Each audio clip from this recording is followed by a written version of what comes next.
So just if everyone doesn't know what he's saying, so when the attacks against Israel happened, it was a big deal in Florida because we have so much back and forth with Israel, and I knew that we'd be called upon to do something.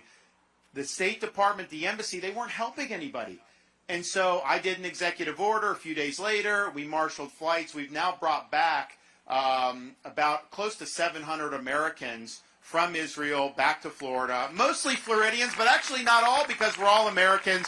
First flight was 271 folks, Americans, 91 children.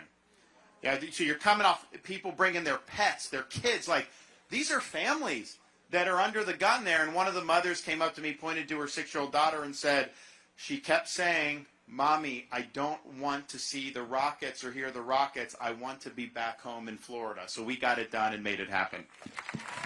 This will be the last question. We have time for one more question.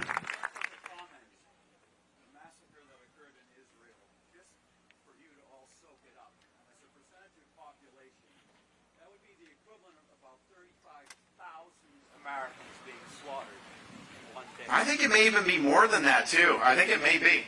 And so you're talking 11, 12, 9/11s in one day. Okay.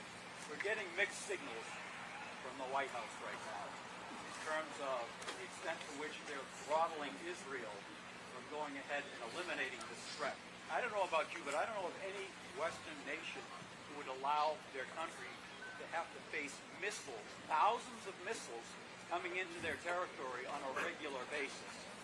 To what extent do you think the United States should be in a position of throttling Israel in terms of their ability to take out that threat that exists for them on a daily basis, existential threat? We shouldn't be throttling it at all. They have every right to defend themselves.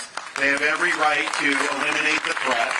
You know, I think, like I tell people, if people from, and this would never happen, but like if people from the Bahamas were launching missiles into Fort Lauderdale, I mean, do you think we would we would not put up with that for a minute. I mean, it would be all systems go. We would totally eliminate the threat. So they have every right to do this. And I said when this happened, because remember, when it happened, it probably started at like 1 or 2 in the morning, East Coast time. Biden, he slept through the morning. He didn't even take a 2 a.m. phone call. You deserve a president's going to take a 2 a.m. phone call when crisis hits. And I would have taken a phone call. I would have gotten up. But he didn't get up. So he was, you know, by and large missing in action, not really showing leadership. And so I came out and said, we're going to stand with Israel. And look, a lot of it is not even our involvement. We're not going to have troops involved. You know, we have a long-standing relationship where we've provided them military support. We'll continue to do that. But it's ultimately their fight. But the best thing we can do is just be very clear in public and in private. You have a right to defend yourself. You have a right to eliminate this threat from your population. And as bad as it was, and I've actually seen calculations say it's more equivalent to 50 or 60,000 Americans based on our population. As bad as that was, that's only scratching the surface of what Hamas wants to do. Hamas aspires to do a second Holocaust. When you see these bozos at Harvard and these universities protesting in favor of Hamas, when they say to the river, to the sea, that so-called Palestine shall be, quote, free, understand, they are advocating a second Holocaust. These people may not be smart enough to know what they're advocating. I don't know.